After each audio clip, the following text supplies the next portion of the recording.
بسم اللہ الرحمن الرحیم الحمد للہ رب العالمین والصلاة والسلام علی اشرف الانبیاء والمرسلین وعلی آلہ وصحبہ اجمعین اما بعد۔ آج درس منیت المصلی نمبر 35 ہے اور تاریخ ہے 25 دسمبر۔ تو اس میں 25 دسمبر کے مختلف حوالے بھی ہیں۔ ایک تو یہ ہمارے ام گرامی حضرت ابو الفیض صاحبزادہ پیر مفتی الحافظ القاری ابو الفیض غلام محمد خان قادری مجدی رحمۃ اللہ تعالی علیہ کا یہ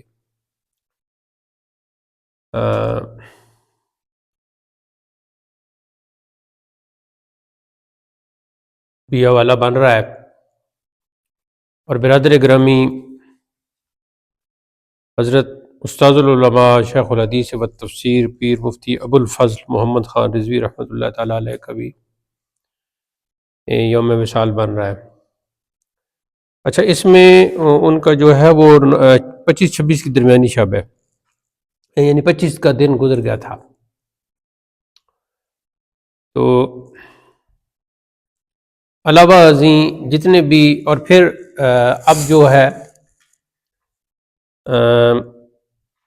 22 کو 1 اور 23 کو 2 اور 24 کو 3 اور 25 کو 4، تو آج رجب المرجب کی 4 تاریخ ہے۔ 6 تاریخ کو حضرت خواجہ معین الدین چشتی اجمیری رحمۃ اللہ تعالی علیہ کا بھی عرس ہوتا ہے۔ تو اس رجب میں حضرت امام جعفر صادق کے کنڈے بھی مشہور ہیں 22 رجب کو۔ ان میں کچھ اختلاف بھی ہے، لیکن بعض جاہل لوگ اختلاف پیدا کرتے ہیں۔ پھر جو سب سے بڑا اس میں وہ ہے حوالہ ہے، وہ یہ ہے کہ رجب کا مہینہ زکوٰۃ کے لیے بھی، زکوٰۃ تو آج کل لوگ رمضان میں کرتے ہیں، لیکن زکوٰۃ کے حوالے سے بھی رجب کا جو مہینہ ہے اس کی بہت اہمیت ہے، اور حدیث میں آیا کہ الرجب شہر اللہ، کہ رجب جو ہے وہ اللہ کا مہینہ ہے۔ ویسے تو سب اللہ کے مہینے ہیں، لیکن یہ ایک نسبت خاص ہے۔ پھر اس رجب کے مہینے میں آپ صلی اللہ علیہ وسلم کا ایک بہت ہی بڑا اور منفرد معجزہ، جسے معجزہ معراج کہا جاتا ہے، وہ بھی اسی رجب کے مہینے میں ہوا ہے۔ بہت سے لوگ اس کا انکار کرتے ہیں، اور یہ انکار پہلے بھی خیر ہوتا رہا ہے، لیکن برصغیر میں اس کا انکار جو ہے سر سید احمد خان نے کیا تھا۔ وہ جو آپ اسکول کی کتابوں میں دیکھتے ہیں نا، بڑی داڑھی والا، علی گڑھ یونیورسٹی، علی گڑھ اسکول بنانے والا، پھر اینگلو کالج، اور پھر وہ اب تو علی گڑھ یونیورسٹی بن گئی، سر سید احمد خان۔ تو کچھ لوگوں کے اچھے کام بھی ہوتے ہیں، لیکن وہ اپنے عقائد کے اعتبار سے پھر تو اس نے انکار کیا ہے، اور بہت سے لوگ کہتے ہیں کہ یہ بس خواب تھا، لیکن ہم اس معجزہ کو بحالت بیداری مانتے ہیں، کیونکہ اس کا ذکر قرآن مجید میں مختلف مقامات پر ہے۔ تو یہ سارے حوالے ہیں۔ اللہ تعالیٰ جو پردہ کار گئے ان کے درجات بلند کرے۔ ننتقل الی منیت المصلی، اب ہم منیت المصلی کی طرف منتقل ہوتے ہیں، اور آج کا درس شروع ہوگا جی الشرط الرابع سے۔ تو امام سدید الدین کاشغری فرماتے ہیں وَأَمَّا الشَّرْطُ الرَّابِعُ، اور رہی نماز کی چوتھی شرط، فَهُوَ استقبال القبلۃ، تو وہ ہے قبلہ کا استقبال، یعنی چوتھی شرط جو ہے وہ قبلہ کا استقبال ہے۔ استقبال کا کیا مطلب ہے؟ یعنی کہ سامنے ہونا اور قبلہ کی طرف منہ کرنا۔ قبلہ کا استقبال کا مطلب ہوگا، یعنی استقبال القبلہ کا مطلب ہوگا قبلہ کی طرف منہ کرنا، اور قبلہ ہمارا کون سا ہے؟ کعبہ۔ قبلہ ہمارا نماز میں کون ہے؟ کعبہ ہے۔ تو یہ جو خانہ کعبہ ہے مکہ مکرمہ میں، خانہ کعبہ جو اللہ کا گھر بنا ہوا ہے، جسے بیت اللہ کہا جاتا ہے، ادھر جو خانہ کعبہ بنا ہوا ہے وہ ہے ہمارا قبلہ۔ قبلہ کا لفظی معنی ہے آپ کی جو ہے نا جائے توجہ، توجہ گاہ، ٹھیک ہے. تو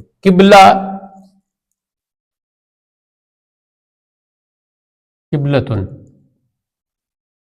جائے توجہ، توجہ جیم کے اوپر تشدید بھی ہے اور پیش بھی ہے. تو لوگ توجہ پڑھتے ہیں نا، میری توجہ نہیں ہوئی تو تم توجہ کرو، یہ غلط کہتے ہیں. توجہ توجہن پر وزن تفاعل، توجہ یا توجہ توجہن باب تفاعل کا مصدر ہے توجہ.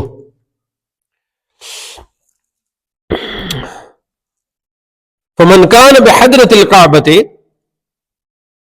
پس وہ شخص جو کعبہ معظمہ میں حاضر ہے، حضرت الکعبۃ یعنی حضوری میں ہے، مشاہدہ کر رہا ہے. ہاں واچنگ کعبہ بالکل سامنے ہے. یجب علیہ اصابت عینہا، تو اس پر فرض ہے کہ وہ عین کعبہ، اصابت عین کعبہ کی طرف رخ کرے. کیا مطلب؟ یہ جو ستون ہے یہ کعبہ ہے، تو ادھر کھڑا ہے تو عین ایسے کعبہ کی طرف منہ کرے گا، ایسے نہیں کرے گا. ایسے کرے گا تو غلط ہو جائے گا، ایسے بالکل کعبہ کی طرف منہ کرے گا. ومن کان غائبا، اور جو غائب ہے، جو کعبہ سے غائب ہے، مطلب جیسے کہ ہم ہیں. ومن کان غائبا عنہا، اور جو کعبہ سے غائب ہے، ففرضہ جہت الکعبہ، تو اس کا فرض یہ ہے کہ وہ کعبہ کی جہت کی طرف منہ کرے. جہت کا کیا مطلب ہوا؟ سائڈ، جہتن طرف، جانب، سائڈ. تو اب ایک بندہ ہے جو مکہ مکرمہ میں گیا، مسجد حرام میں گیا، خانہ کعبہ سامنے ہے، پھر تو وہ کعبہ کی طرف منہ کرے گا. منہ سے مراد کیا ہے کہ پورا سینہ جو ہے نا، یہ سینہ جو ہے ادھر ہو. اور جو غائب ہے، جس کی آنکھوں کے سامنے کعبہ نہیں ہے، تو وہ پھر جس جہت کی طرف کعبہ ہے، جس طرف کعبہ ہے ادھر منہ کرے گا. وقال الجرجانی، اور فقیہ جرجانی رحمۃ اللہ علیہ نے فرمایا، فرض الغائب اصابت عینہا، کہ غائب کے لیے عین کعبہ کا رخ کرنا فرض ہے. عین کعبہ بالکل جس طرف کعبہ ہے. وثمرۃ هذا الخلاف تظہر فی النیۃ، اور اس اختلاف کا جو ثمرہ ہے، یعنی کنکلوژن جو ہے، خلاصہ جو ہے ثمرہ کا، ویسے تو ثمرۃ پھل کو کہتے، وہ نیت سے ظاہر ہوتا ہے. وقال شیخ الامام ابو بکر محمد بن حامد لا یشترط نیت الکعبۃ مع استقبال للقبلۃ. تو یہ شیخ امام ابو بکر محمد بن حامد کہتے ہیں کہ قبلہ کا استقبال کرنے میں کعبہ کی جو نیت ہے وہ شرط نہیں ہے. ہاں نیت کی جو ہے نا اس میں شرط نہیں لگائی گئی، بس استقبال ہونا چاہیے، اس کی طرف منہ ہونا چاہیے. وقال شیخ الامام ابو بکر محمد بن الفضل رحمہ اللہ یشترط ذلک، اور امام محمد بن فضل رحمۃ اللہ نے فرمایا کہ اس کی شرط لگائی گئی ہے. نظر آ رہا ہے کتاب میں؟ کون نظر آ رہا؟ آگے جی. وبعض المشائخ یقول، اور بعض مشائخ کہتے ہیں، ان کان یصلی الی المحراب، اگر وہ نماز پڑھتا ہے محراب میں، فکما قال الحامدی، جیسا کہ حامدی نے کہا. وَإِنْ كَانَ يُصَلِّي فِي الصَّحْرَاءِ، اور اگر وہ نماز پڑھتا ہے صحرا میں، جنگل میں، فَكَمَا قَالَ الْفَضْلِي، جیسا کہ فضلی نے فرمایا. تو یہ اس طرح ہوگا. آگے فرماتے ہیں وَقِبْلَةُ أَهْلِ الْمَشْرِقِ الْمَغْرِبُ عِنْدَنَا، تو اہل مشرق کا قبلہ ہمارے نزدیک مغرب ہے. اب یہ ہوگا اہل مشرق کا قبلہ ہمارے نزدیک مغرب ہے، یہ ہوگا. اہل مشرق کا قبلہ ہمارے نزدیک مغرب ہے. اب ہم ہیں اہل مشرق، جو پاکستان والے، ہندوستان والے، سب اہل مشرق ہیں. مشرق کیا کہتے ہیں؟ مشرق جو ہے جس طرف سے سورج نکلے، مغرب جس طرف سورج غروب ہو، یہ ہے مشرق مغرب. تو اب ہم جو اہل مشرق ہیں ہمارا قبلہ جو ہے وہ مغرب ہے. وذکر فی امال الفتاوی، ہاں امال الفتاوی میں یہ ذکر کیا ہے. اب حد کیا ہوگی؟ تو حد کے بارے میں فرماتے ہیں حد القبلۃ فی بلادنا یعنی سمرقند. دیکھو امام سدید الدین کاشغری نے کہا کہ ہمارے شہروں میں، پہلے کہا ہمارے شہروں میں قبلہ کی حد، اور پھر مزید وضاحت کر دی یعنی سمرقند. تو یہ وہ بھی ہو سکتا ہے کہ سمرقند میں بیٹھ کر یہ کتاب لکھ رہے ہوں. تو یعنی سمرقند میں ما بین المغربین مغرب الشتاء و مغرب الصیف، تو وہ درمیان دو مغربوں کے ہے، یعنی سردیوں کا مغرب اور گرمیوں کا مغرب. اب دیکھو انہوں نے ایک قسم کا ضابطہ بتا دیا کہ پہلے کہا کہ اہل مشرق کا قبلہ جو ہے وہ ہمارے نزدیک مغرب ہے، ٹھیک ہے. اب آگے بتا کہ حد کیا ہے قبلہ کی حد. قبلہ کی حد تو پھر انہوں نے سمرقند میں شاید جو افغانستان میں تھے، تو یہ میں نے کہ افغانستان چائنا جو مکس ہوتے ہیں یہ جگہ جو ہے، تو انہوں نے کہا جی دو مغربوں کا قبلہ کی حد، دو مغربوں، یا ایسا کہ مغربین کر لو، مثنی کسی کا کر لو، مغربین کے درمیان ہے، کے درمیان میں ہے، درمیان ہے کر لو، درمیان ہے بھی چل جاتا ہے، درمیان ہے. کون سے دو مغربین؟ سردیاں، سردیاں ہوگی، سردیوں کا مغرب اور گرمیوں کا مغرب. اب دیکھو اس میں کیا ہے کہ سورج طلوع بھی ایسی ہوتا ہے، تو میں اس طرح آپ کو سمجھا دیتا ہوں کہ یہ ہے جی مشرق، ٹھیک ہو گیا، اور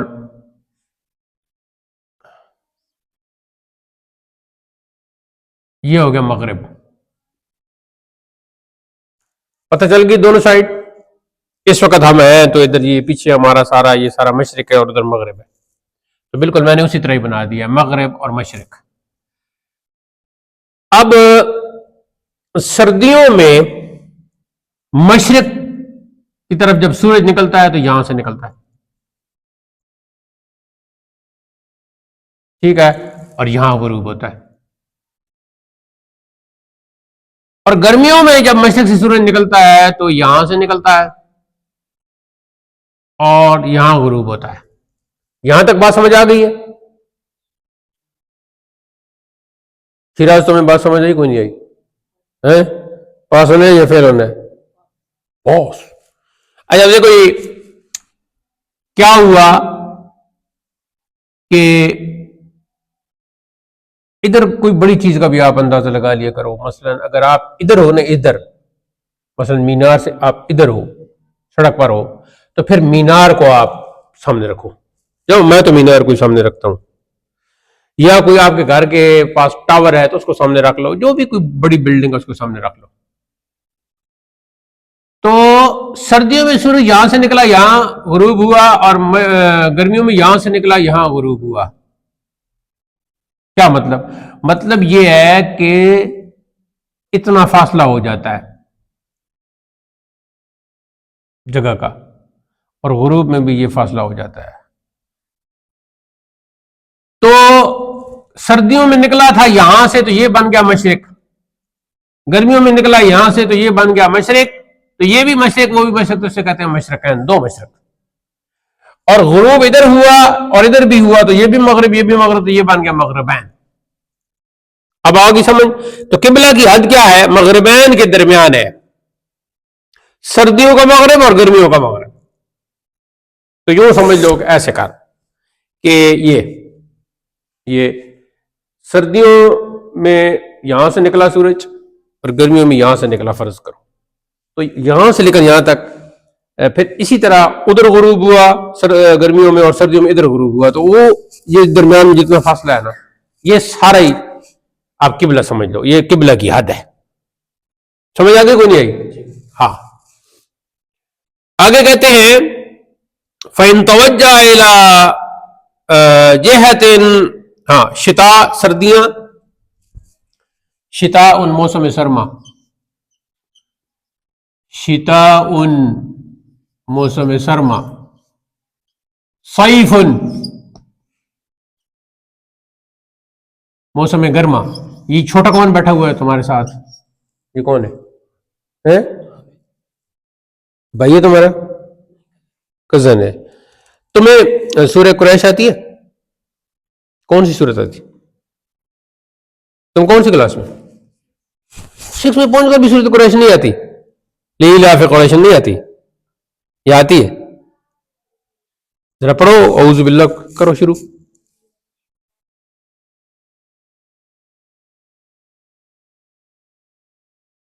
بس رحلت الشتاء والصیف، سورہ قریش میں دونوں لفظ آ گئے.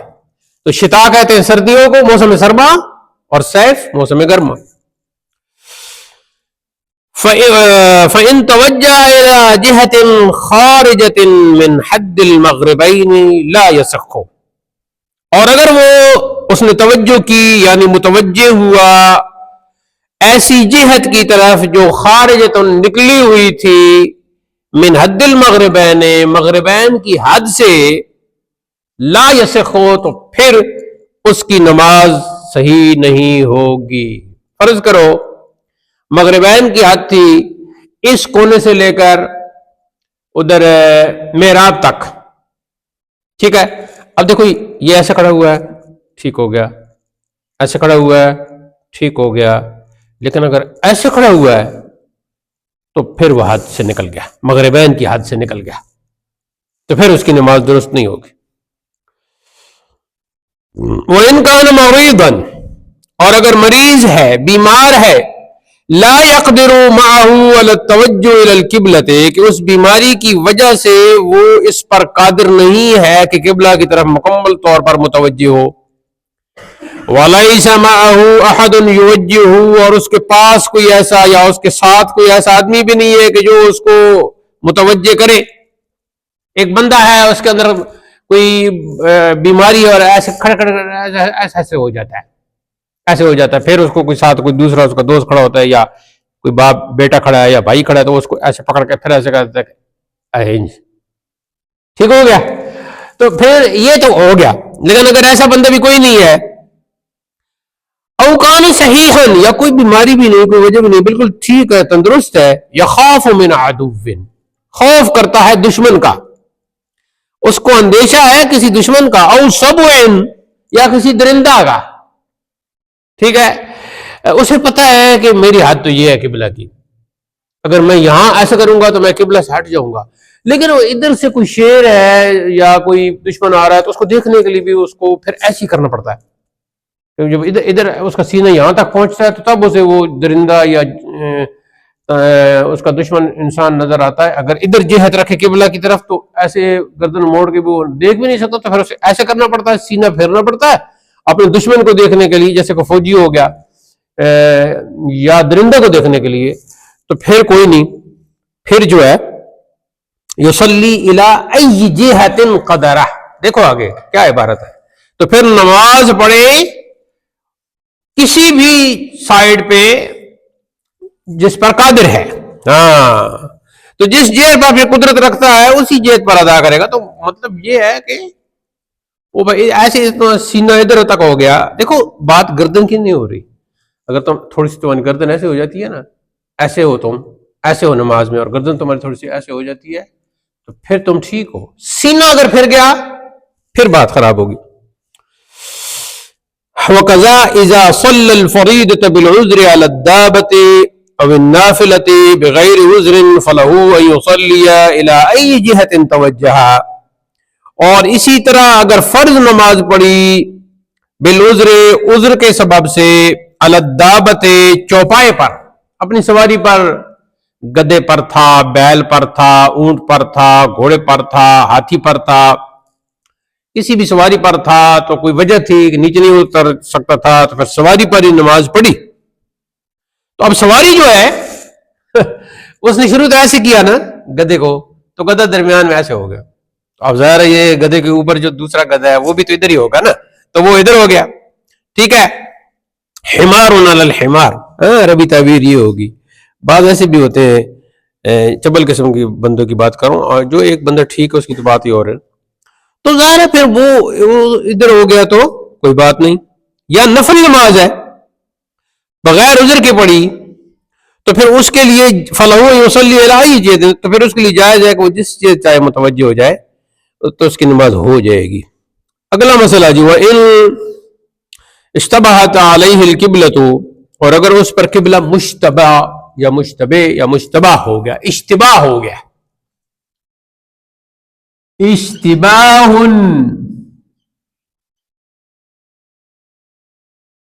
شبہ، شبہ ہو گیا، ہونا اشتباہ، شبہ ہونا، شک ہونا، ڈاؤٹ ہونا کہ اب پتہ نہیں ادھر قبلہ ہے، پتہ نہیں ادھر قبلہ ہے، پتہ نہیں ادھر قبلہ ہے. اس وقت سورج بھی سامنے نہیں، بادل ہے، یا مغرب کے بعد کا وقت ہے، اور کوئی جگہ ایسی ہے کہ جو پہلی دفعہ ہی وہاں انسان گیا ہے. اب اسے شبہ ہو گیا ہے کہ قبلہ کس طرف ہے. وضو بھی میرا ہے، نماز بھی میں ادا کرنا چاہتا ہوں، لیکن قبلہ کا پتہ نہیں چل رہا.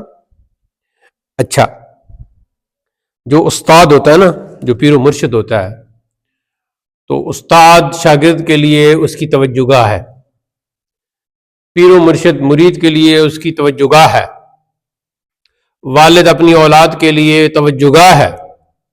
تو اس لیے پھر مجازی طور پر ان کو بھی قبلہ کہا جاتا ہے.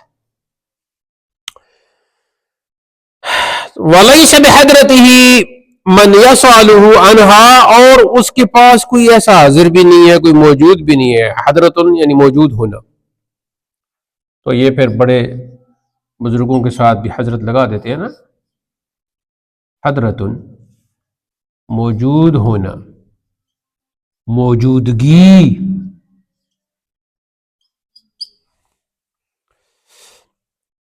بارگاہ، فی بارگاہ بھی معنی کر لو. حضرت الاستاد، استاد کی بارگاہ میں.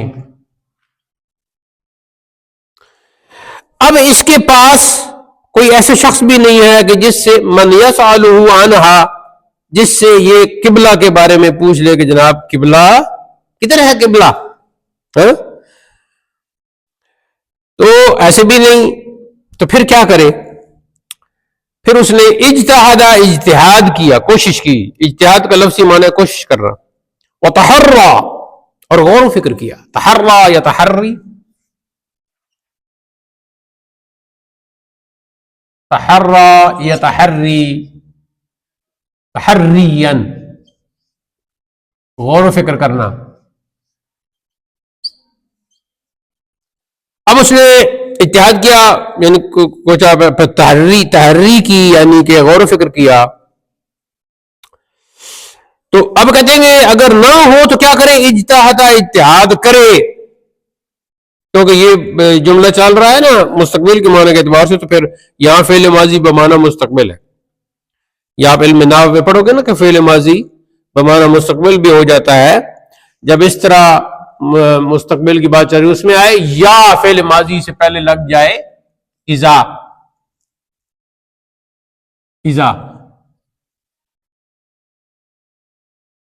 تو وہ مستقبل میں تو اتحاد کرے، وتحرى، اور غور و فکر کرے. غور و فکر کرنے کے بعد کیا کرے؟ وصلی، اور نماز ادا کرے. اچھا اب دیکھو میں آپ کو بات بتاتا ہوں. ایک بندہ ہے ادھر کھڑا ہوا ہے اس جگہ پہ. اب وہ تحری کر رہا ہے کہ قبلہ کدھر ہے. تو سوچتے سوچتے اس نے کہا کہ قبلہ ادھر ہے. بس پھر ادھر منہ کر کے نماز پڑھ لے. ٹھیک ہے. فَإِنْ عَلِمَ أَنَّهُ أَخْطَأَ بَعْدَ مَا صَلَّى، پھر جب اسے معلوم ہوا نماز پڑھنے کے بعد کہ اس نے تو غلطی کر دی، قبلہ تو ادھر تھا، بعد میں کسی نے بتایا کہ آپ نے تحریک کر کے تو ادھر منہ کر کے پڑھایا تحریک کرنے کے بعد، لیکن بعد میں کسی نے بتایا کہ جناب قبلہ ادھر تھا، یا بالکل الٹ بتا دیا کہ وائٹ بورڈ جدھر ادھر تھا، فلا اعادت علیہ، تو اسے دہرانے کی ضرورت نہیں ہے، کیونکہ اس نے اپنے اجتہاد اور تحریک جو ہے نا وہ اس نے کر لیا تھا۔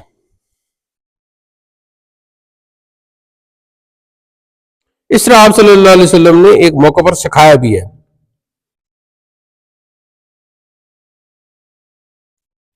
جیسے قرآن مجید میں بھی فرما دیا فَإِنَّمَا تُوَلُّوا فَثَمَّ وَجْهُ اللَّهِ، کہ جدھر بھی تم پھر جاؤ ادھر ہی اللہ کا جلوہ ہے۔ اچھا جی، وَإِنْ عَلِمَ ذَلِكَ وَهُوَ فِي الصَّلَاةِ، اور اگر اس کو معلوم ہوا اور وہ ابھی نماز کے اندر ہی تھا،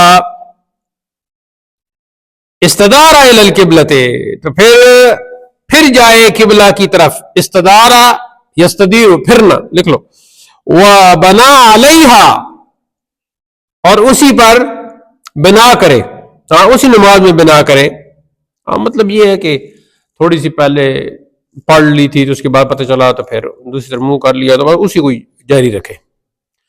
سواء اشتبہت فی المفازت او فی المصر فی لیل مظلمت او نہار، برابر ہے کہ اشتباہ ہوا ہو فی المفازت، یہ پہلی دفعہ آیا ہے، جنگل بیابان، مفازت زا کے ساتھ، مفازت کا معنی ہے جنگل بیابان۔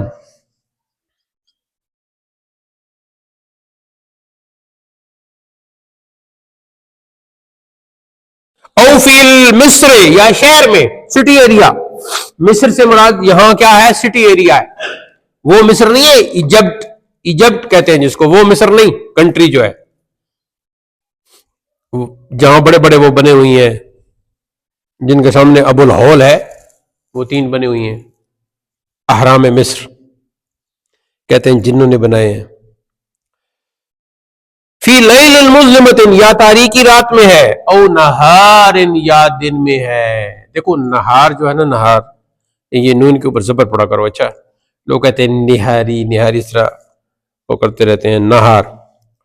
آگے جی وہ انتحرا، اور غور و فکر، اگر غور و فکر کیا یعنی تحری کی، اگر تحری کی، وصلی، اور پھر نماز پڑھی، الی غیر جہت التحری، اور ادھر پھر منہ کر لیا جو تحری کے سے ہٹ کر تھا، یعنی جو تحری کی جہت تھی اس کے علاوہ پر، غیر کا مطلب علاوہ، اس کے علاوہ کی جانب نماز ادا کی، یعیدھا، تو اس نماز کا اعادہ کرے گا، لوٹائے گا اس نماز کو۔ دیکھو تحری جب کی تو کہا کہ قبلہ ادھر ہے، اور جب نماز شروع کی تو ادھر منہ کر لیا، تو تحری کے خلاف کر لیا نا، تو جب تحری کے خلاف کیا تو پھر نماز کو لوٹائے گا۔ وَإِنْ أَصَابَ، اگرچہ ٹھیک ہی ہو، ہاں اگرچہ وہ مصیب ہو، ٹھیک ہو، مطلب ہے تحریک کی تھی ادھر منہ کرنے کی، اور پھر منہ کر لیا ادھر، اور قبلہ بھی تھا ادھر ہی، لیکن پھر بھی وہ فقال ابو یوسف، اور امام ابو یوسف نے فرمایا کہ اگر ادھر ہو گیا تو پھر لا یعیدھا، اس کا اعادہ نہیں ہے۔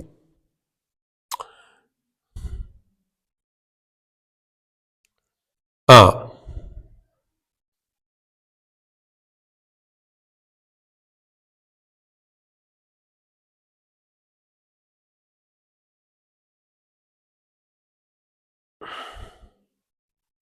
اصل میں اعادہ جو ہے نا، یہاں ایک ٹیکنیکل بات ہے امام ابو یوسف کی، تفصیل تو آپ اگلی کتاب میں پڑھ لینا، لیکن میں یہاں یہ بات کر دیتا ہوں کہ دیکھو اعادہ کرے گا تو منہ کدھر کرے گا؟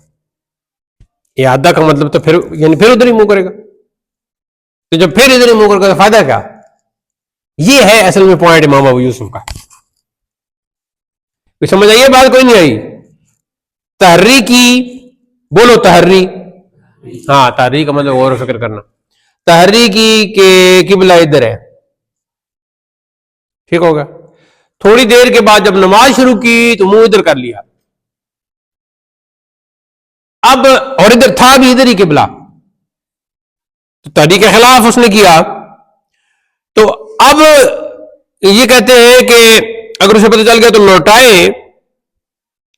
تو امام ابو یوسف کہتے ہیں کہ پھر اعادہ کا کوئی فائدہ نہیں، کیونکہ اعادہ کرے گا تو پھر جدھر تحریک کی تھی ادھر کرنا ہے نا، کیا فائدہ. رجل صلی الی غیر القبلۃ متعمدا، اب اس بندے کی بات ہو رہی ہے کہ ایک بندہ ہے جس نے نماز پڑھی جان بوجھ کر غیر قبلہ کی طرف، یعنی قبلہ ادھر ہے منہ ادھر کر لیا یا ادھر کر لیا یا ادھر کر لیا جان بوجھ کر. فوافق ذلك الکعبہ،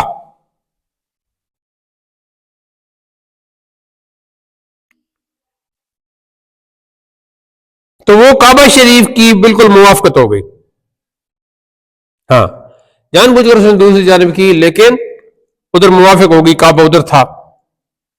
قال ابو حنیفہ رحمہ اللہ تعالی هو الکافر باللہ تعالی، تو امام اعظم ابو حنیفہ نے فرمایا کہ ایسا شخص اللہ تعالیٰ کے ساتھ کفر کرنے والا ہے. وقد الصلاۃ بغیر طہارت، اور اسی طرح نماز بغیر طہارت کے پڑھی.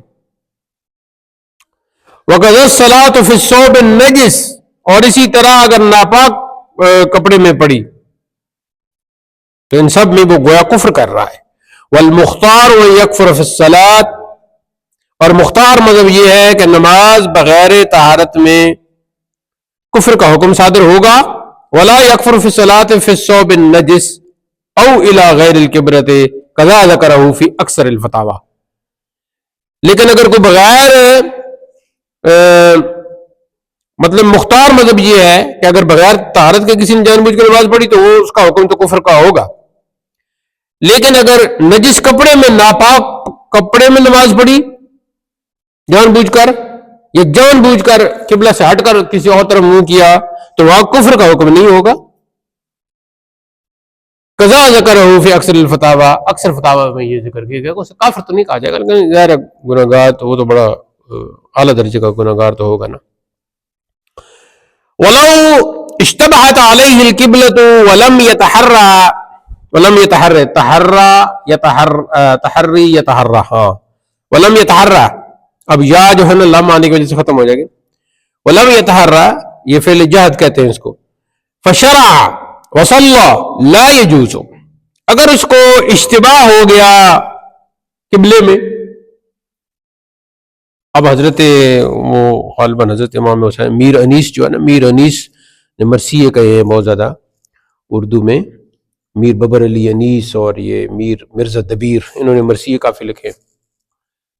تو شبلی نے دبیر اور انیس کے مرثیوں کا وہ کمپیریٹو اسٹڈی بھی کی ہے، موازنہ دبیر و انیس. لوگوں نے اس پر اعتراض بھی کیے ہیں شبلی پر. خیر دونوں ہی دبیر اور انیس دونوں ہی بہت بڑے ہیں.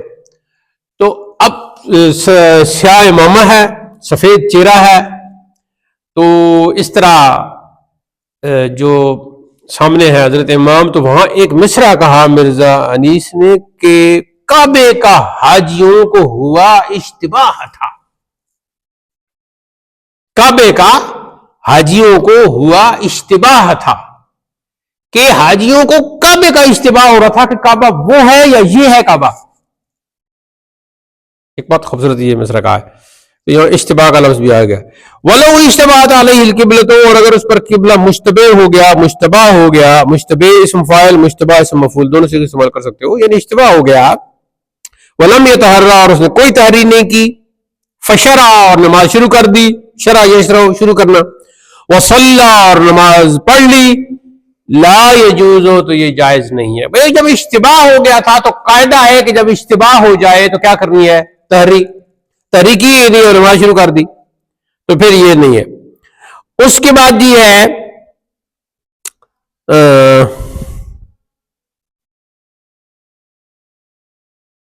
وَإِنْ عَلِمَ أَنَّهُ أَصَابَ الْقِبْلَةَ اسْتَقْبَلَ الصَّلَاةَ، تو اگرچہ اس کو معلوم ہوا کہ ٹھیک جہت قبلہ کی جانب اس نے نماز پڑھی، استقبل الصلاۃ، تو اثر نو نماز پڑھے، کیونکہ اس نے تحریر نہیں کی ہے. تحریر نہیں کی، کوئی پتہ نہیں تھا، تحریر بھی نہیں کی، شروع کر دی، بعد میں پتہ چلا کہ ہاں ہے تو ویسے قبلہ ادھر ہی، تو پھر کہے کیوں، پھر سے نماز پڑھے، کیونکہ اس نے دوسری حالت میں پڑھی ولو اشتبهت علیہ القبلۃ وکان بحضرته من يسأل عنها فلم يسأل فتحرى وصلى فإن أصاب القبلۃ جاز صلاته والا فلا. دیکھو اب مسئلہ وہی ہے لیکن اس میں بڑی باریک جو ہے نا فقی آپ سمجھ لیں وہ فقی منہ شگافی ہے یا نکتہ ہے کہ اشتباہ ہو گیا قبلہ کا، کوئی پتہ نہیں چل رہا قبلہ کدھر ہے. وَقَانَ بِحَضْرَتِهِ مَن يَسْأَلُ عَنْهَا، اور اس کے پاس کوئی حاضر بھی تھا کہ جس سے وہ قبلہ کے بارے میں پوچھتا، لیکن فلم يسألہ، اس سے نہیں پوچھا. فتحرّا، اور خود تحریک کی، غور و فکر کیا. وصلّا، اور پھر جس طرف ذہن میں آیا پڑھ لی. اب کیا ہوگا؟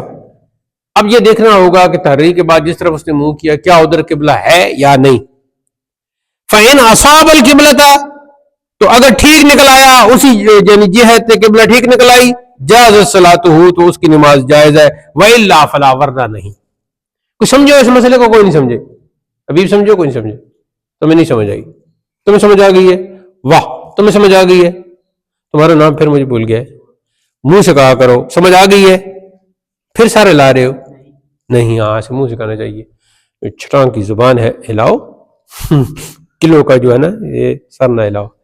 تمہیں نہیں سمجھ آئی ہے؟ آخر سے نہیں آئی. تمہیں آئے گی عبداللہ؟ بالکل نہیں آئی، پتہ نہیں چلا کہ میں کہاں بیٹھا ہوں. تم اس وقت قبلہ کی طرف منہ کر کے مسجد میں بیٹھے ہو. اچھا، تمہیں آئی سمجھ؟ تھوڑی بہت آ گئی ہے، چلو تمہاری بات مان لیتے. دیکھو، ایک بندے نے اس کو کوئی پتہ نہیں کہ قبلہ کدھر ہے، ٹھیک ہو گیا. اب اس کے پاس کوئی بندہ بھی بیٹھا ہوا تھا جس سے پوچھ سکتا تھا کہ قبلہ کدھر ہے، لیکن اس نے اس سے نہیں پوچھا اور خود تحریک کی، غور و فکر کیا. تو غور و فکر کرنے کے بعد تحریک کے نتیجے میں جس طرف بھی اس کا خیال آیا ادھر اس نے منہ کر کے نماز پڑھنا شروع کر دی. ٹھیک ہو گیا. اب حقیقت جب کھلی تو بات یہ سامنے آئی کہ تحریک کرنے کے بعد اس نے جس طرح منہ کیا ہے ادھر ہی قبلہ تھا، تو اس کی نماز جائز ہے. لیکن نماز کے بعد پتہ چلا کہ تحریک کر کے جدھر اس نے منہ کیا تھا ادھر تو قبلہ ہے ہی نہیں، قبلہ تو دوسری سائڈ پہ ہے، تو پھر اس کی نماز نہیں ہوئی. یہ ہے مسئلہ. تو پچھلے مسئلے اور اس مسئلے میں فرق کیا ہے؟ ہاں، جس سے پوچھا جا سکتا تھا ایک بندہ موجود ہے تو اس نے جان بوجھ کے اس سے نہیں پوچھا. اس کو کیا چاہیے تھا؟ تحریک کرنے کے بجائے اس کو اس شخص سے پوچھنا چاہیے تھا. یہ بات ہے، یہ فرق ہے اوپر والے اور اس میں.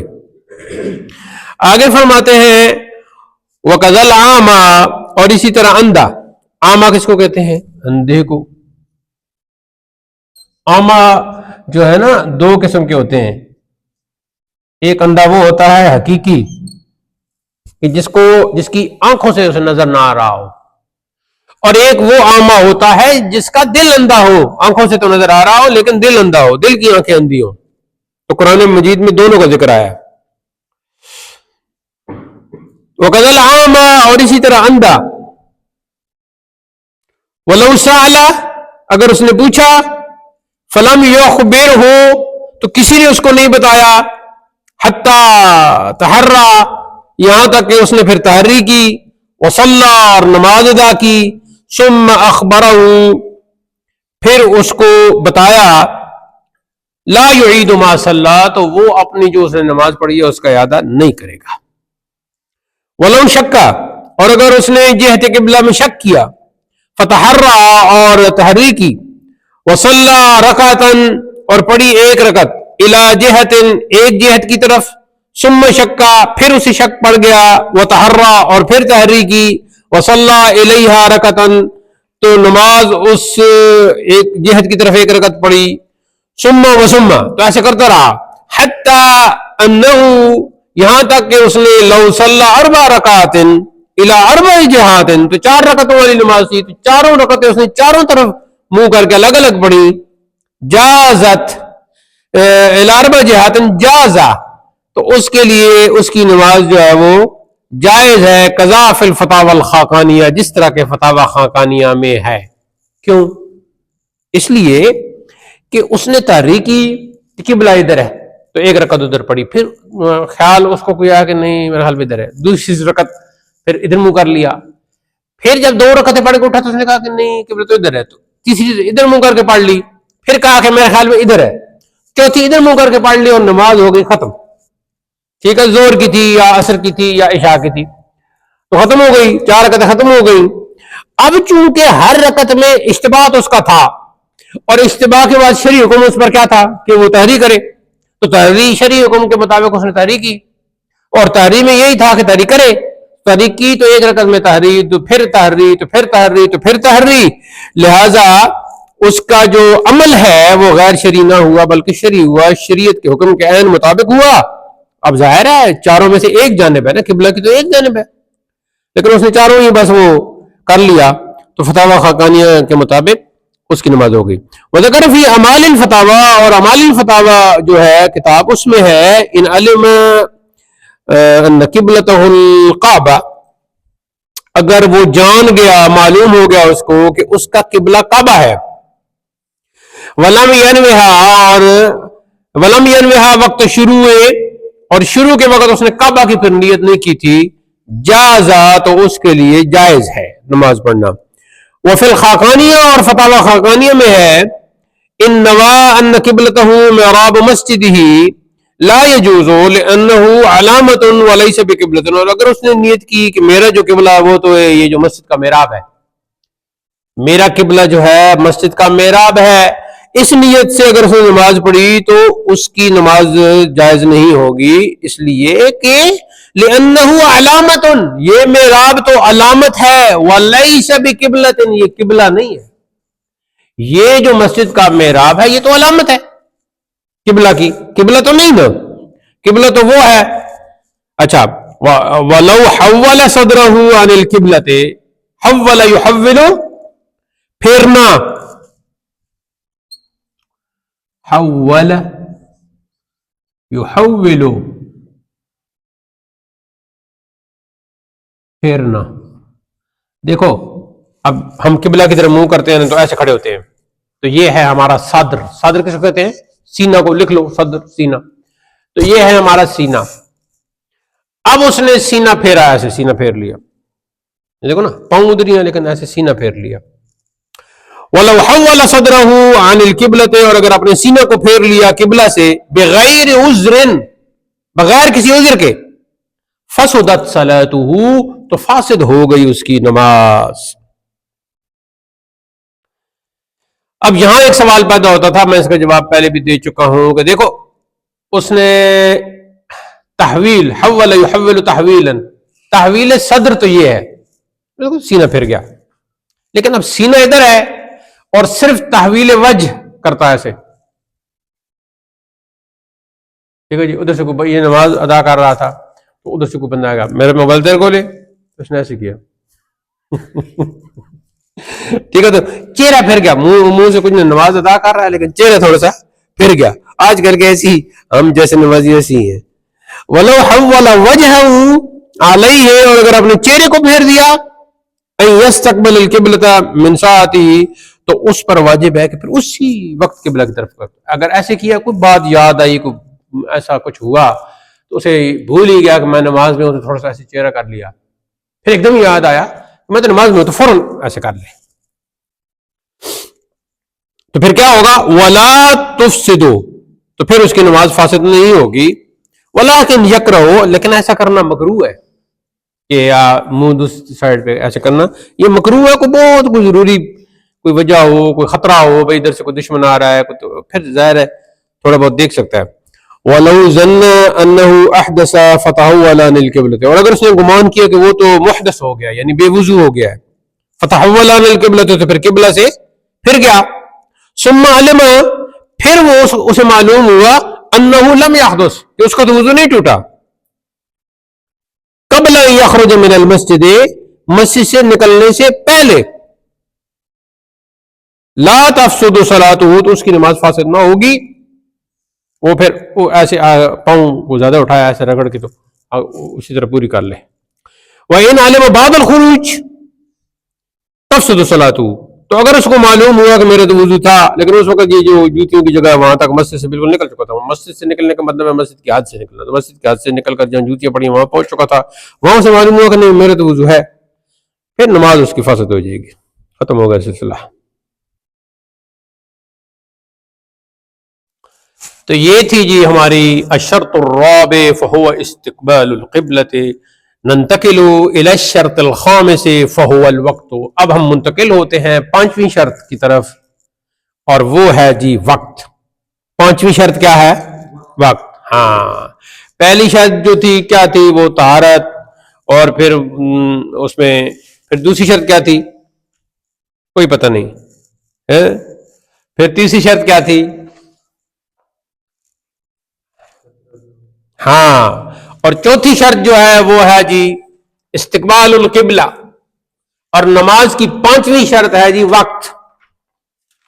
دیکھو جہاں شرط ہوتی ہے نا تو وہاں مشروط ہوتا ہے، تو یہاں اب مشروط ہے نماز، تو مشروط کی درستگی تب ہی ہوتی ہے جب شرط پائی جائے، یا مشروط تب ہی اس کو ضروری ہے کہ جب اس کی شرط پائی جائے، تو جب وقت ہی نہیں ہوگا تو وہ نماز ہی نہیں ہوگی۔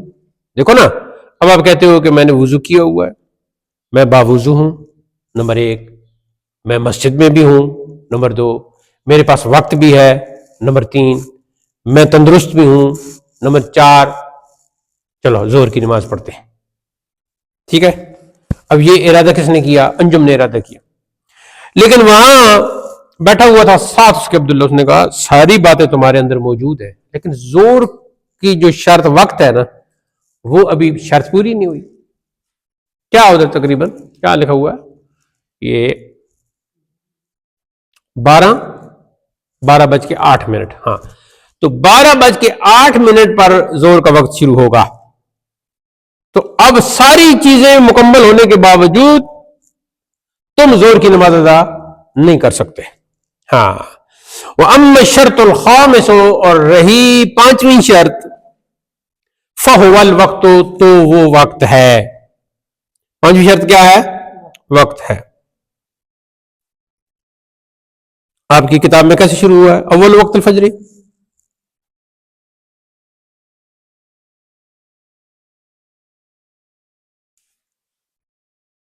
آپ کی کتاب میں عبارت کیسے شروع ہو رہی ہے؟ وَأَمَّا الشَّرْطُ الْخَامِسُ، آگے اول وقت زور فجر، چلو ٹھیک ہے۔ فرماتے ہیں کہ اول وقت الفجر اذا طلع الفجر الثانی، فجر کی نماز کا اول وقت، دیکھو اب ہر نماز کے دو وقت ہوں گے، ہر نماز کے کتنے وقت ہوں گے؟ دو، ایک اول وقت اور ایک آخر وقت، بولو۔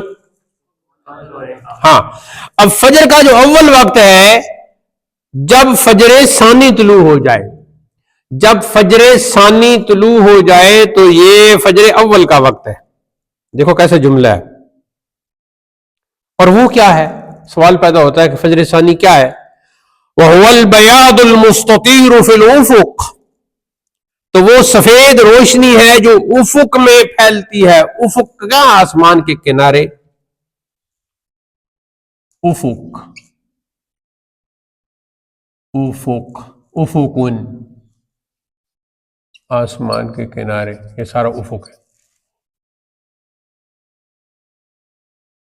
تو جو سفیدی یعنی سفید روشنی، بیاض کا مطلب ہے سفید، سفید روشنی، خالی صفحہ ہو نا جس پر کچھ بھی نہ لکھا ہو تو اس کو بھی بیاض کہتے ہیں۔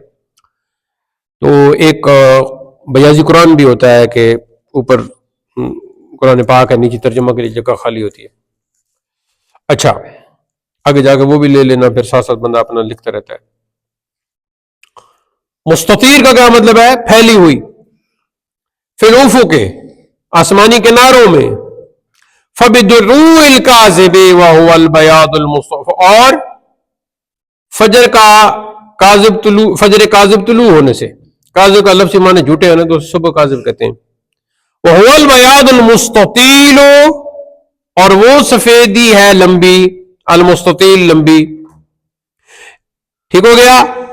لا یخرج وقت العشاء، عشاء کی نماز کا وقت نہیں نکلتا ہے. ولا يدخل وقت الفجر، اور نہ فجر کی نماز کا وقت داخل ہوتا ہے.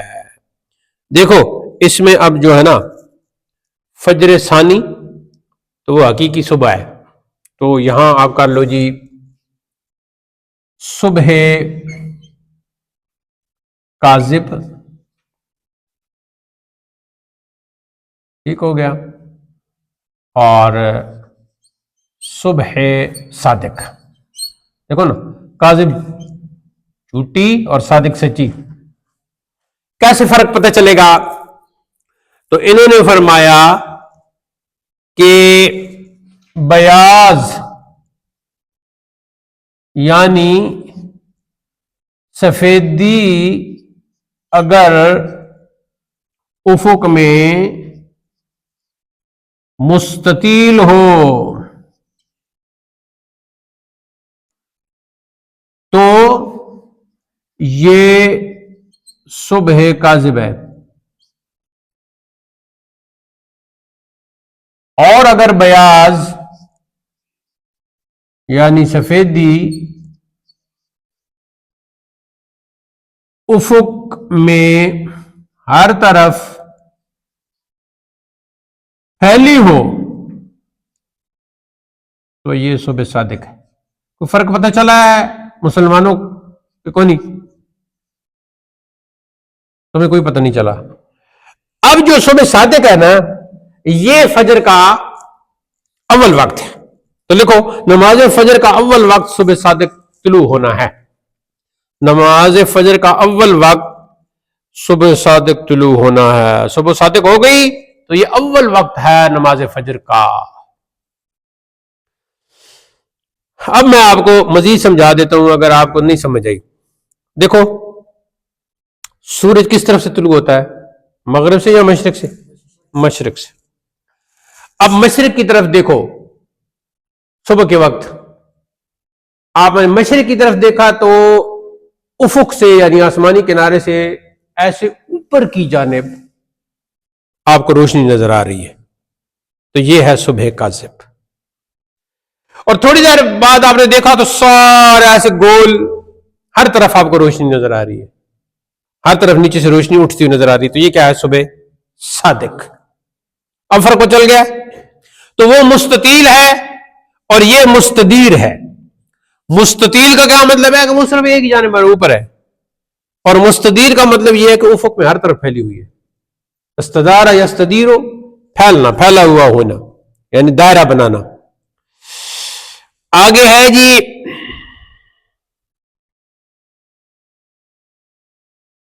وفی المحیط، اور محیط برہانی میں ہے اما الفجر الکاذب ہوا ان یرتفع البیاض فی ناحیۃ واحدۃ ثم یتلاشا. تلاشا یتلاشا غائب ہونا. محیط میں ہے کہ فجر کاذب یعنی صبح کاذب وہ ہے کہ سفیدی اٹھتی ہے ایک کنارے میں، فی ناحیۃ واحدۃ، ناحیۃ کنارہ، ایک کنارے میں، ثم یتلاشا پھر غائب ہو جاتی ہے. جیسے کہ میں نے آپ کو بتایا تو وہ صبح کاذب غائب ہو گئی، اس کے بعد پھر نیچے سے ہر طرف سے سفیدی اٹھی. وآخر وقتها قبل طلوع الشمس، اور نماز فجر کا آخری وقت سورج طلوع ہونے سے پہلے. آج کل سورج طلوع ہو رہا ہے جی 7:00 کوئی 11-12 پہ. تو یوں سمجھ لو کہ اگر 12 میں طلوع ہو رہا ہے تو 7:10 کر لو، یا 7:09 پر آخری وقت ہے نماز فجر کا. آگے فرماتے ہیں فاختلفوا فی الوقت الذی لا یباح فیہ الصلاۃ، اختلاف کیا ہے علماء نے اس وقت میں جس میں مباح نہیں ہے. مباح کا مطلب یعنی جائز نہیں ہے نماز. اذا طلعت الشمس، جب سورج نکلے.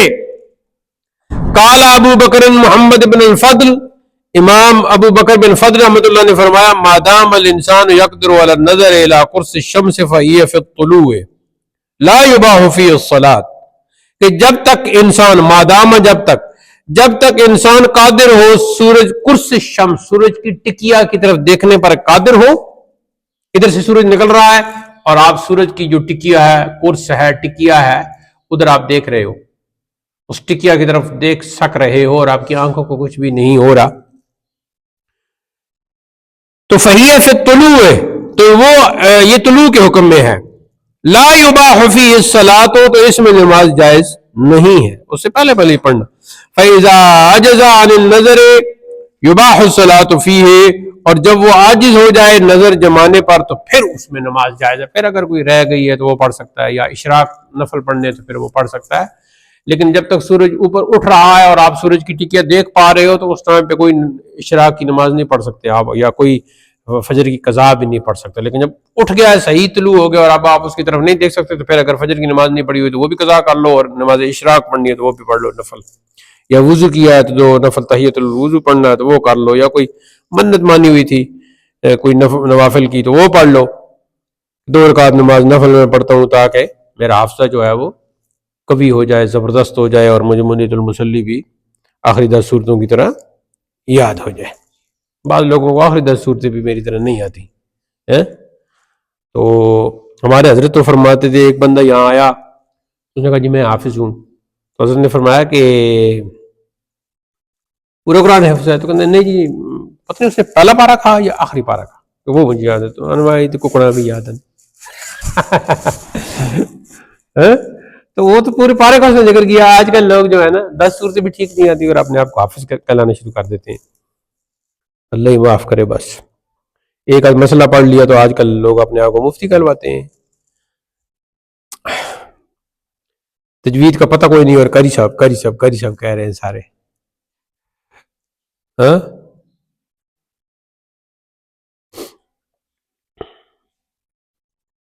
94-95 سے پہلے سے تجوید پڑھانا شروع کیا تھا میں نے.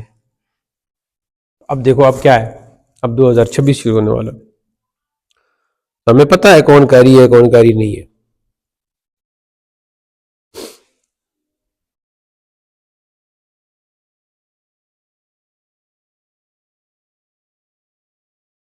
جب یہ کمپیوٹر شروع ہوا تو میں نے پھر دانت جو ہے وہ ایک سی ڈی میں نے لائی تھی، تو وہاں سے کمپیوٹر پر میں ان کو سکھاتا تھا. یہ نہیں ہے قاری اکبر صاحب نیچے مسجد میں یہ تھے، اور ان کی کلاس میں اور بھی بہت سے تھے. تو ان کو میں کمپیوٹر پر وہ دانت دکھا کے پڑھاتا تھا کہ یہ ہے، یہ نواجز ہے، اور یہ انجاب ہیں، یہ ثنایا اولیاء، اور یہ ثنا، اس طرح میں ان کو پڑھاتا تھا.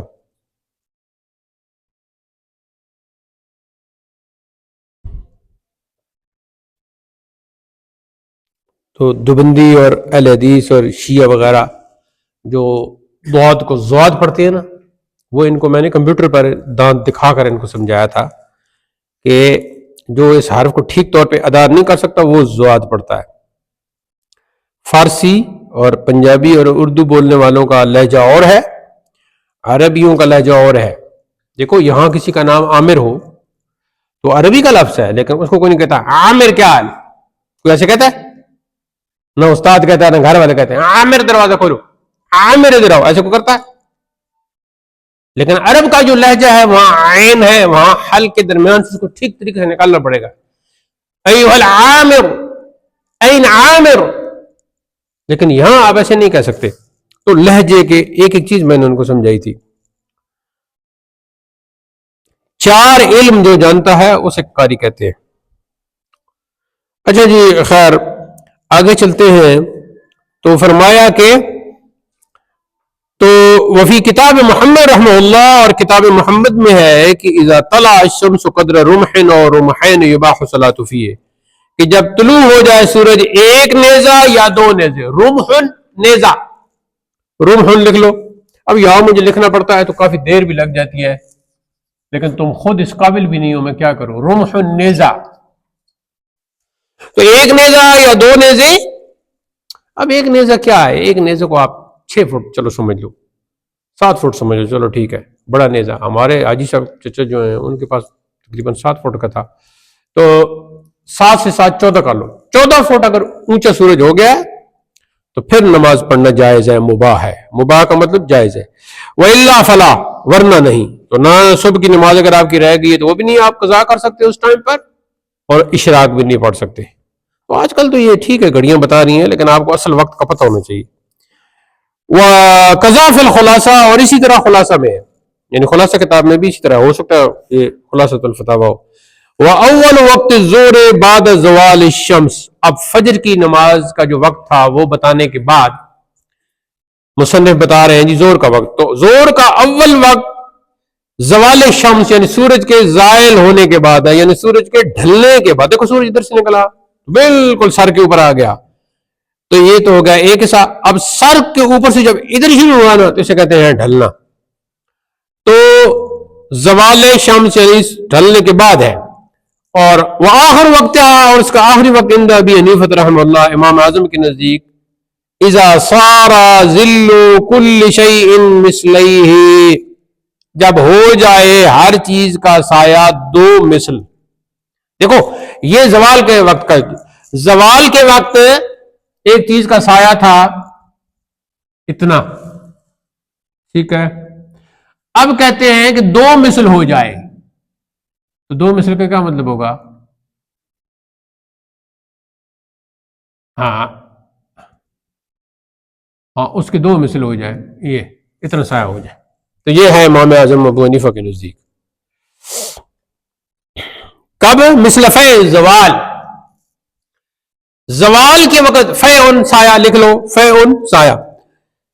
زوال کے وقت جو سایہ تھا نا، اب پرانی مسجدوں میں ایک لکڑی گاڑ دی جاتی تھی تو زوال کے وقت اس کا سایہ دیکھتے تھے، پھر اس کی دو مثل سایہ جہاں تک پہنچتا وہاں لکیر لگی ہوتی تھی تو وہ انہیں پتہ چلتا تھا اب زور کا وقت ہو گیا. تو آج کل گھڑیاں بتا رہی ہیں، موبائل پہ بھی بتا رہے ہیں، کیلنڈر بنے ہوئی ہیں، لیکن آپ کو اصل یہ بات پتہ ہونی چاہیے کہ جب زوال کے وقت جو کسی بھی چیز کا سایہ، کوئی اینٹ کھڑی کر دو آپ تو زوال کے وقت اس کا سایہ دیکھ لو کہاں پڑ رہا ہے، وہاں لکیر لگا لو. پھر اس کے دو مثل ہو جائے سایہ اصلی، وہ ہو گیا سایہ اصلی. سایہ اصلی سے مراد کیا ہے؟ یہ سایہ اصلی، ٹھیک ہے. زوال کے وقت یہ اب ضابطہ ہے، سایہ اصلی کا مطلب زوال کے وقت کسی چیز کا سایہ، کوئی بھی اپنا سایہ کر لو، کھڑے ہو جاؤ، یہ سایہ اصلی ہے. اور مثلین زوال کے وقت کے سایہ کا دو مثل، تو یہ ہو گیا مثلین. یہ ہے امام اعظم کے نزدیک. وقالا، اور صاحبین نے فرمایا اذا صار ظل كل شيء مثله، جب ہو جائے ہر شے کا سایہ اس کی ایک مثل. لیکن جو فتویٰ ہے وہ امام صاحب کی اسی پر ہے. آگے جی واول وقت العصر اذا خرج وقت الظہر علی القولین واخر وقتها ما لم تغرب الشمس. عصر کا اول وقت ہے جی کہ جب زور کا وقت ختم ہو جائے، تو بس یہ عصر کا اول وقت ہے.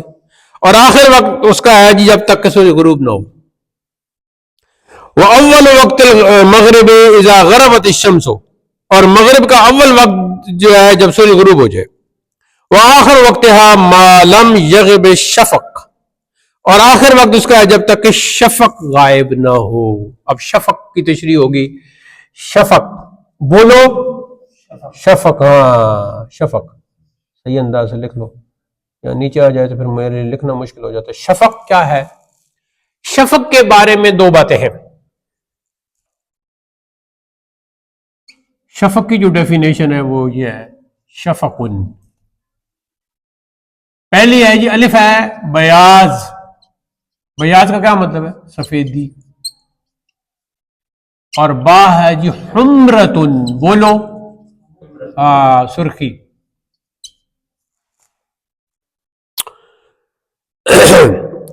اذا غربت واخر وقت وهو البياض الذي في الافق بعد الحمرة عند ابي حنيفة رحمه الله وقال هو الحمرة.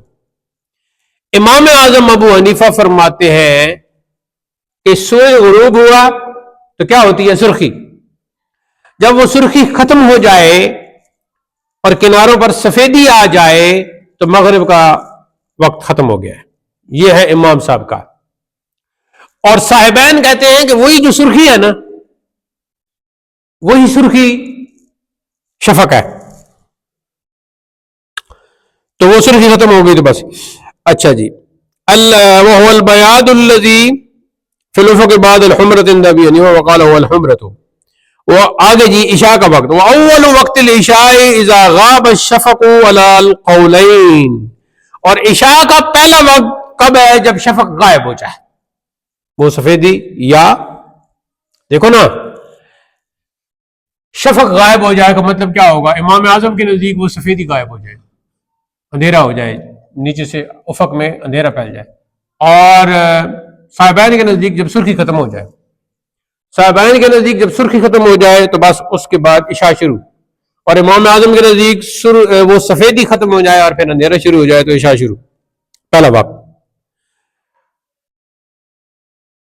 وآخرہ ما لم یطلع الفجر الثانی. اور آخری وقت اس کا ہے جب تک کہ فجر ثانی طلوع نہ ہو. وقت الوتر ما ہوا وقت العشاء. اور وطر کا جو وقت ہے وہ وہی ہے جو عشاء کا وقت ہے.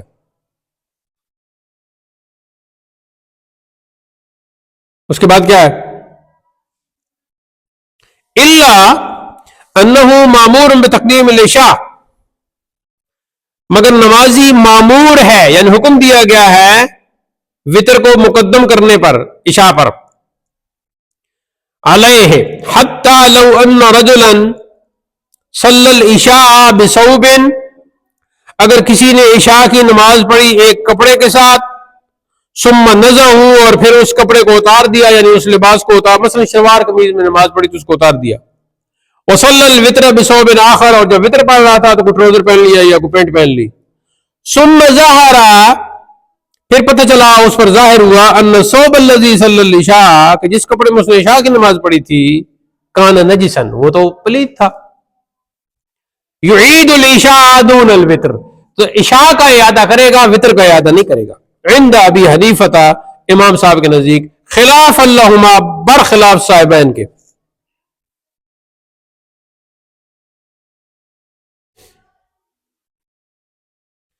صاحبین کہتے ہیں کہ نہیں، یہ تو کسی صورت میں بھی وطر کی نماز تو فرض عشاء کے فرض سے پہلے تو ہو ہی نہیں سکتی، کیونکہ وطر کی نماز کا وقت عشاء کے بعد ہے.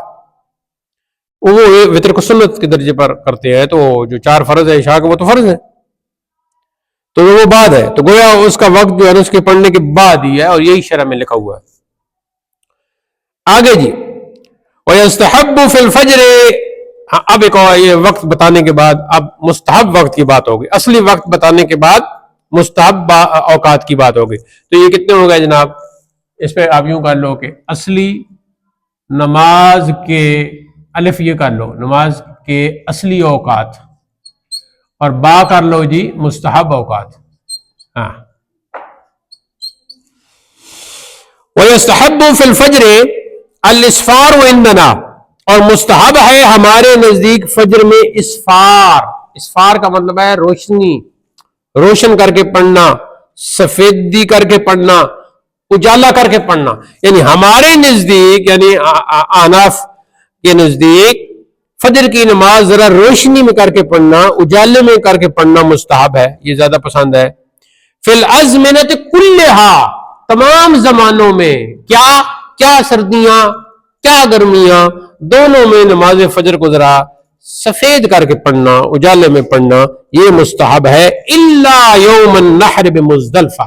حاجی حج پہ گئے ہوئے ہیں تو مزدلفہ کے مقام پر جب وہ موجود ہیں تو اس دن انہوں نے ظاہر فجر کی نماز پہلے پڑھنی ہے. باقی جو ہے پورے سال جو ہے نا وہ سفید ہے. اب آؤ جی زور کی طرف. والابراد بالظہر. ابراد کا کیا مطلب ہے؟ ابرد یبرد، ابرادن کا مطلب ہے ٹھنڈا کرنا. والابراد بالزور، اور زور کو ٹھنڈا کر کے پڑھے. فی الصیف، گرمیوں میں.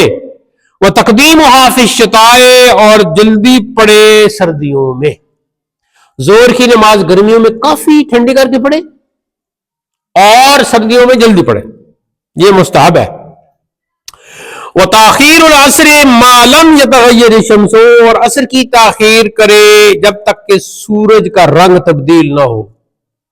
سورج اپنے اصلی رنگ میں ہو تو نماز عصر ٹھیک ہے، لیکن جیسے ہی سورج کا رنگ غروب ہونے کے قریب پہنچتا ہے نا تو سرخ ہونا شروع ہو جاتا ہے. تو جب اس میں تبدیلی آ جائے اس سے پہلے پہلے تک عصر کی نماز میں تاخیر کر سکتا ہے. کوئی کام کر رہے ہیں آپ، کوئی مستری آیا ہوا ہے، کوئی کام کر رہے ہیں، کچھ لکھ رہے ہیں، کچھ پڑھ رہے ہیں، کہیں باہر ہیں، تو اتنی تاخیر تو آپ کر سکتے ہیں عصر میں. لیکن جب سورج سرخ ہونا شروع ہو جائے اتنی تاخیر آپ نے نہیں کرنی. وہ تعجیل المغرب، اور مستحب ہے مغرب میں تعجیل یعنی جلدی کرنا. مغرب کا بس وقت ہوا اور فوراً ہی جیسے کہ نماز ہوتی ہے اور ساتھ ہی اذان ہوتی ہے اور ساتھ ہی نماز شروع ہو جاتی ہے، تو اسے کہتے ہیں تعجیل کرنا یعنی جلدی کرنا. تو یہ مستحب ہے مغرب کی تعجیل میں.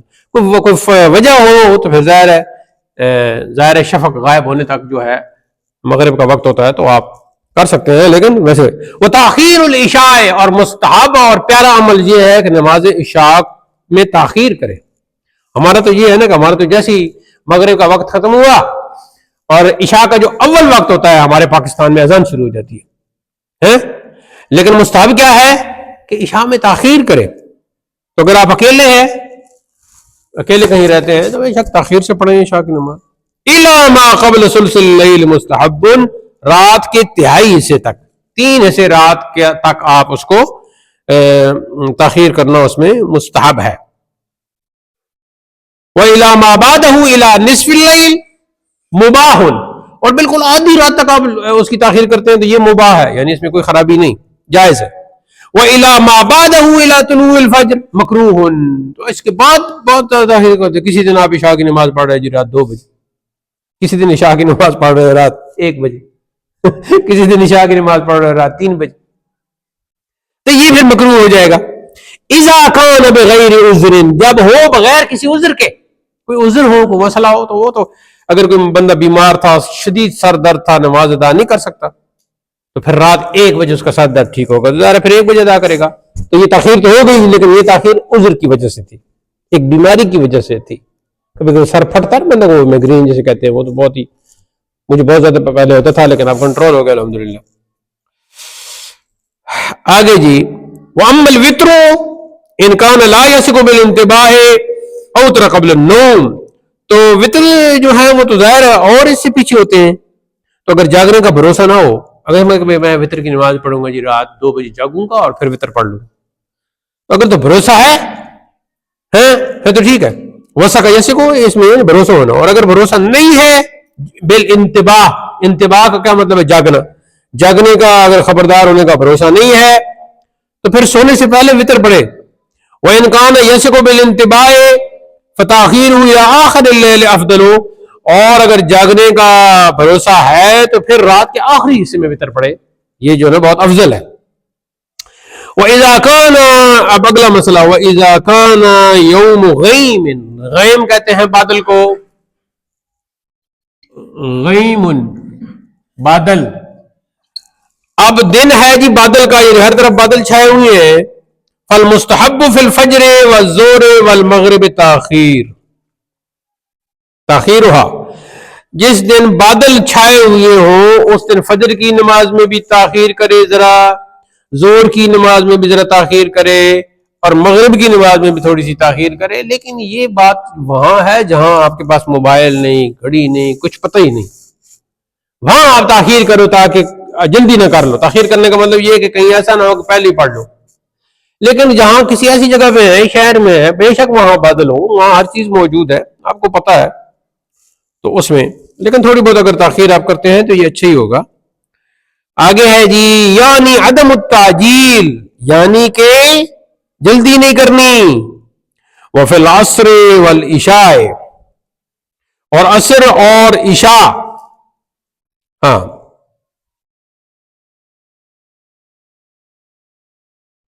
تعجیلہما، اور عصر اور عشاء میں جو ہے نا یہ جلدی کرنا مستحب ہے. کیوں عصر میں جلدی کرنا کیوں مستحب ہے؟ اس لیے کہ وقت تھوڑا ہوتا ہے، بندہ کام بھی اس وقت کر رہا ہوتا ہے، پتہ نہیں چلتا، تو مغرب کا وقت قریب آ جاتا ہے، سورج غروب ہونے لگتا ہے، تو اس لیے عصر میں ذرا جلدی کرنی چاہیے، اور مغرب میں بھی جلدی کرے. تو مغرب اور عصر میں جلدی کرنی ہے، اور باقی دنوں میں تاخیر ہے. کب؟ جس دن بادل ہو. اما الاوقات التي تقرأ فيها الصلاة فخمسة، اب آ گئے جی نماز کے پہلے اصلی اوقات بتایا، پھر مستحب اوقات بتایا، اور جیم پر ہے جی مکروہ اوقات. اصلی اوقات کا آپ کو پتہ ہونا چاہیے، پھر مستحب اوقات کا پتہ ہونا چاہیے، اور پھر مکروہ اوقات کا آپ کو پتہ ہونا چاہیے. تو اب امام سدید الدین مکروہ اوقات، امل اوقات رہے وہ اوقات التی تکرہ فیہا الصلاۃ جن میں نماز مکروہ ہوتی ہے، فخمسۃ تو وہ 5 ہے. ثلاثۃ منہا ما یکرہ فیہا الفرد والتطوع، 3 ان میں سے اوقات وہ ہیں کہ جن میں فرض بھی مکروہ ہے، نفل بھی مکروہ ہے. 3 وہ ہیں. ٹھیک ہے. کل کتنے اوقات ہیں مکروہ؟ 5. ان میں سے 3 وہ ہیں جن میں فرض اور نفل دونوں مکروہ ہے. وذالک، اور یہ کون سے ہیں؟ اور یہ عند طلوع الشمس و عند غروبہا، سورج کے نکلتے وقت. جب سورج طلوع ہو رہا ہے تو فرض پڑھنا بھی مکروہ، نفل پڑھنا بھی مکروہ. وعند غروبہا، اور جب سورج غروب ہو رہا ہے تب فرض پڑھنا بھی مکروہ اور نفل پڑھنا بھی مکروہ. الا عصر یومہ، مگر اس دن کی عصر. اب آپ عصر کی نماز کسی وجہ سے آپ لیٹ ہو گئے اور اب آپ عصر کی نماز پڑھ رہے ہو تو اس دوران سورج غروب ہو رہا ہے تو مکروہ تو ہے، لیکن ظاہر ہے پھر عصر کی پڑھنی بھی ہے تو اس دن کی عصر آپ پڑھ سکتے ہو. وقت، آگے کیا ہے؟ ہاں، اور زوال کا وقت. 3 پورے ہو گئے. ہاں، تو یہ یہاں نہیں لکھا ہوا تو ظاہر زوال کا وقت ہے. تو ان 3 اوقات میں فرض پڑھنا بھی مکروہ، نفل پڑھنا بھی مکروہ. ایک گنجائش عصر کی نکالی ہے، وہ اس لیے نکالی ہے کہ ظاہر ہے وہ اس دن کی جو عصر ہے تو وہ تو اسی ٹائم میں پڑھی جائے گی نا، اس کے بعد تو پھر مغرب شروع ہو جائے گی. اور روی عن ابی یوسف رحمہ اللہ، اور امام ابو یوسف رحمہ اللہ سے مروی ہے انه يجوز التطوع وقت الزوال، کہ زوال کے وقت نفل پڑھنا جائز ہے. یوم الجمعہ، جمعہ کے دن. ولا يصلي فيها صلاۃ الجنازہ، اور اس میں نماز جنازہ نہیں پڑھے گا. ولا يسجد للتلاوت، اور نہ ہی سجدہ تلاوت کرے گا. ولا للسہو، اور نہ ہی سجدہ سہو کرے گا. ولو قضا فیہا فردا یعید، اور اگر ان 3 اوقات میں کوئی کسی فرض نماز کی قضا بھی پڑی ہے تو اس کو بھی لوٹائے گا، اس کا بھی ادا کرے گا، ان 3 وقتوں میں نہیں پڑھ سکتا. وَإِن تَلَا فِيهَا آیَةَ السَّجْدَةِ، اور ان اوقات میں کوئی تلاوت کرنی پڑ گئی اور اس میں جناب سجدہ کی آیت تھی، فَالْأَفْضَلُ أَلَّا يَسْجُدَهَا، تو افضل یہ ہے کہ اس وقت وہ سجدہ تلاوت ادا نہ کرے، یعنی ان 3 اوقات. فَإِن سَجَدَ لَهَا، اور اگر سجدہ کر ہی لیا، پتہ ہی نہیں تھا، نور خان نے سجدہ کر لیا، مولانا میر خان سے پوچھا کہ میں نے جیسے کر لیا، تو پھر مولانا میر خان نے جواب دیا کہ نور خان صاحب کوئی بات نہیں، لا یعید، اب اس کا اعادہ کرنے کی ضرورت نہیں ہے. اما الوقتان، رہے 2 وقت، فَيَقْرَأُ فِيهِمَا التَّطَوُّعُ وَلَا يَقْرَأُ فِيهِمَا الْفَرْضُ. اب پیچھے کل 5 ہے نا، تو 3 وقتوں کی پہلے تفصیل بیان ہوگی. اب پیچھے جو 2 رہ گئے تھے تو وہ 2 جو ہیں ان میں نفل پڑھنا تو مکروہ ہے لیکن فرض پڑھنا مکروہ نہیں ہے. یعنی الفوائد، کوئی فرض فوت ہو گیا وہ تو ظاہر ہے وہ تو پڑھنا پڑے گا، جیسے ہم عصر کی ابھی تھوڑی دیر پہلے بات کی ہے. وصلاۃ الجنازہ، نماز جنازے کی مجبوری ہوتی ہے تو وہ بھی پڑھنی پڑے گی. وسجدۃ التلاوت، اور سجدہ تلاوت بھی مکروہ نہیں ہے. وہما، وہ 2 وقت کون سے؟ ما بعد طلوع الفجر الى ان ترتفع الشمس الا سنت الفجر، تو وہ ہے جی طلوع فجر کے بعد جب سورج کافی بلند ہو جائے سوائے سنت فجر کے. وما بعد صلاۃ العصر، اور نماز عصر کے بعد الى غروب الشمس، سورج غروب ہونے تک. تو سورج غروب ہونے تک عصر کی نماز تو پڑھ سکتے ہو. عصر کے بعد عصر کی نماز رہتی ہے وہ تو پڑھ سکتے ہو، لیکن باقی کوئی نفل وغیرہ وہ آپ نہیں پڑھ سکتے. آگے جی، وما بعد غروب الشمس قبل المغرب ایضا مکروہ لتاخیر المغرب، سورج غروب ہو گیا، مغرب کی نماز ابھی آپ نے پڑھی نہیں، اس دوران کوئی نفل وغیرہ پڑھنا، جیسے کہ یہ اہل حدیث خبیث وہابی پڑھنا شروع کر دیتے ہیں، یہ مکروہ ہے. کیوں مکروہ ہے؟ اس لیے مکروہ ہے کہ سورج غروب ہونے کے بعد تو فوراً مغرب پڑھنی چاہیے. ہمارے نزدیک تو اس میں تاجیل ہے، جلدی ہے، تو اس کو پیچھے کر کے آپ نفل پڑھنا شروع ہو جاتے تو یہ غلط ہے، کیونکہ مغرب میں تاخیر ہوتی ہے. پھر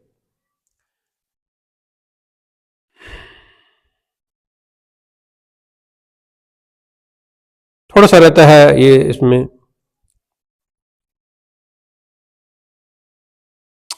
وَكَذَلِكَ يَقْرَأُ التَّطَوُّعُ إِذَا خَرَجَ الْإِمَامُ لِلْخُطْبَةِ يَوْمَ الْجُمْعَةِ.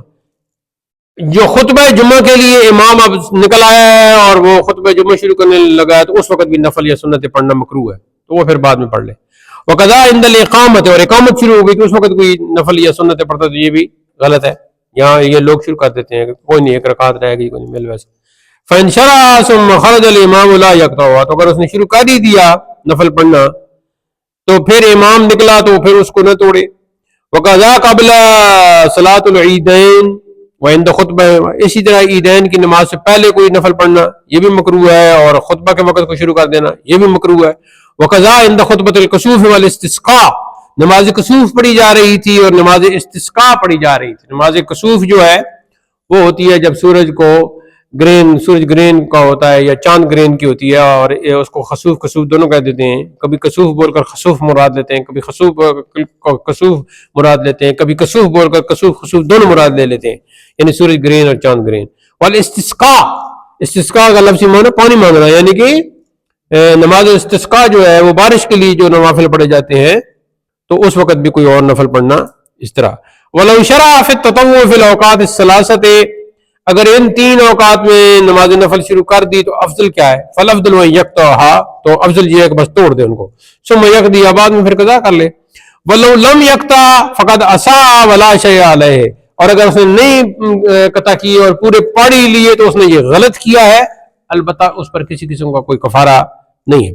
وَلَوْ شَرَعَ النَّافِلَ فِي الْوَقْتَيْنِ، اور اگر شروع کیا نفل نماز کو دو وقتوں میں، ثم افسدها، پھر اس کو تو پھر اس کو خراب کر دیا، توڑ دیا، لزمہ القضاء، تو پھر اس پر قضاء لازم. وَلَوْ افتتح النَّافِلَةَ فِي وَقْتٍ مُسْتَحَبٍ ثُمَّ أَفْسَدَهَا لَا يَقْضِيهَا فِيمَا بَعْدَ الْعَصْرِ قبل المغرب، تو اگر مستحب وقت میں کوئی نفل شروع کیے تھے پھر کسی وجہ سے توڑ دیے تو اب ان کی ظاہر قضاء تو کرنی ہے، لیکن قضاء جو ہے وہ عصر کے بعد مغرب سے پہلے نہیں کر سکتا، کسی اور وقت میں کرے. وَلَوْ أَفْسَدَ سُنَّةَ الْفَجْرِ، اور سنت کی فجر کی سنتیں توڑ دیں، لا يَقْضِيهَا بَعْدَ مَا صَلَّى الْفَجْرِ، تو ان کو پھر نماز فجر پڑھنے کے بعد قضا نہ کرے.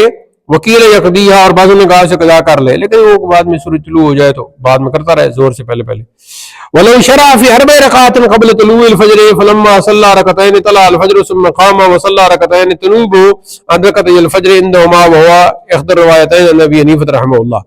تو اگر اس نے 4 رکعتیں شروع کی ہیں اور 4 رکعت والی نماز تھی فجر طلوع ہونے سے پہلے، تو جب اس نے 2 رکعت پڑھ لی تو فجر طلوع ہوا تو پھر کھڑا ہوا اور 2 رکعت پڑھی تو فجر کی 2 رکعت سنت کے قائم مقام ہو جائے گی، کیونکہ اب تو ظاہر ہے فجر کا وقت شروع ہو گیا نا، وہ تہجد وغیرہ وہ تو ختم ہو گیا.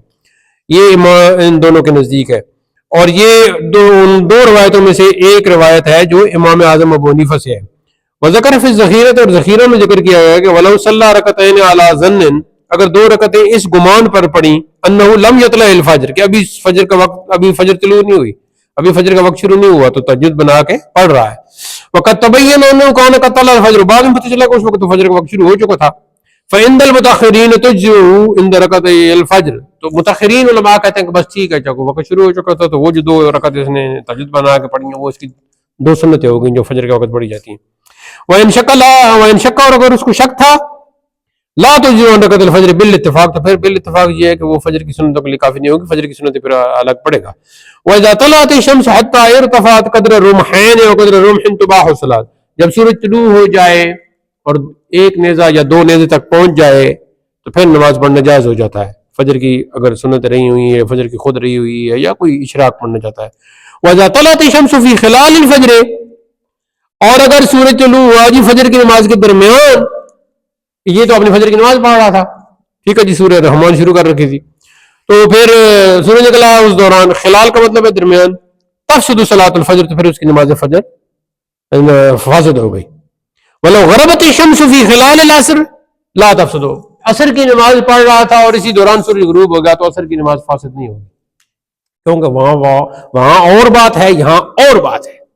ٹھیک ہے، ایک چور نے چوری کی تو اس کا نام محمد تھا، اس نے کہا کہ تمہارا نام محمد ہے اور تم چور ہو، یہ تم کیسے ہو؟ تو محمد تو آپ صلی اللہ علیہ وسلم کا نام تھا اور وہ تو چور نہیں تھے. تو اس نے کہا کہ وہ محمد تھے نبی، یہ محمد چور ہے، وہ زمانہ اور تھا، یہ زمانہ اور ہے. تو فجر کی بات اور ہے، عصر کی بات اور ہے. ٹھیک ہے جی.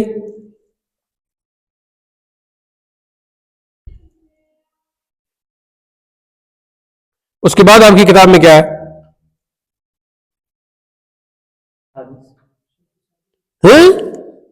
تو پھر تو مبارک ہونے، شرط خامس ختم ہو گئی.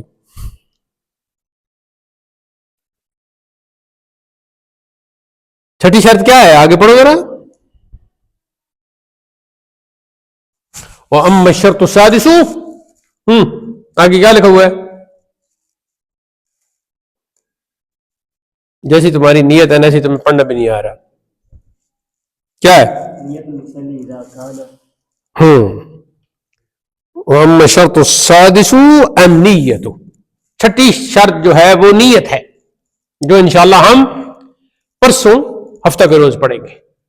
تو الحمدللہ ثم الحمدللہ 5 شرط نماز کی آج تکمیل آشنا ہو گئی، اور یہ جو آخری تھی شرط وقت والی، اس پہ زیادہ توجہ دینا، غور کرنا. تو اس پہ سوالات بھی آئیں گے، اسی کی طرح کہ اول وقت کون سا ہے عصر کا، اور آخر وقت کون سا ہے، اور اس طرح کے سوالات آئیں گے. تو اللہ تعالی ہمیں علم نافع حاصل کرنے کی توفیق مرحمت فرمائے، اور پھر حصول علم کے بعد عمل کرنے کی مقدور بھر ہمت ارزانی کرے. وآخر دعوانا ان الحمد للہ رب العالمین.